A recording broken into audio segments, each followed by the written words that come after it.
Jamie Carragher, interestingly, wrote in his Telegraph column this week that Cole Palmer must wonder if Chelsea is the right club for him. Of course, if they don't get Champions League football, I mean, they're in one of the key positions at the moment, but if they don't, do you think that alters his mindset? Do you think he'll be on his way? Should he move? I suppose the obvious response to that, I know Jamie touched on this in his piece, that's the question he should have asked when he was signing such a long contract. Because, I mean, I have to say, obviously this has become such a prominent Chelsea strategy, but I'm amazed the player committed to it, given we had such a precedent from this. In 2018, Harry Kane signed a 6-year deal, and that was at a point about where, it was at a moment where Spurs were one of the best teams in England. The future looked very promising under Mauricio Pochettino, and okay, you could understand it to a certain degree based on that, but even at the time, people were saying 6 years. Yeah, just quantify it. So his contract, Cole Palmer's contract, 2033.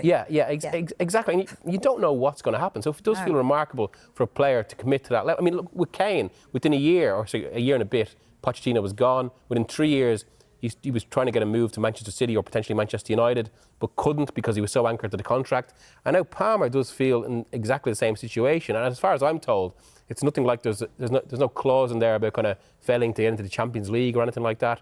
And suddenly, all these kind of questions they start to swirl around. I know Chelsea fans will be watching this quite maybe irritated. We're having this discussion, but then Chelsea were on the other side of that when they were kind of guaranteed Champions League qualifiers for so long. And now if you're not there, given a player of Palmer's status, who will want to be there at that level, performing every week at that level, it's naturally going to come into the discussion. But again, he's put himself in this situation. What do you think, Darren, on that? Yeah, I mean, I'm with Miguel. On the one hand, he's not going anywhere. He's got that long contract, so Chelsea are in the driving seat as far as he's concerned. I think it is a solvable problem for Chelsea because if they get him more help, then the focus is less on him. And it was always going to be the case that he was going to hit a point at which he wasn't scoring goals. But I think what he has crystallised a perception of him as is an elite player. He's a top player. And even though he's not scoring goals, there is still that recognition that he is a top player and he will be scoring goals again. But he couldn't do it on his own. There was never any chance that he was going to continue doing that. He's a young player. He's not long been at Chelsea from Manchester City. I think he went to Chelsea to play more regularly. He didn't go to Chelsea to think, oh, I've got to win silverware straight away. He knows what they're trying to do.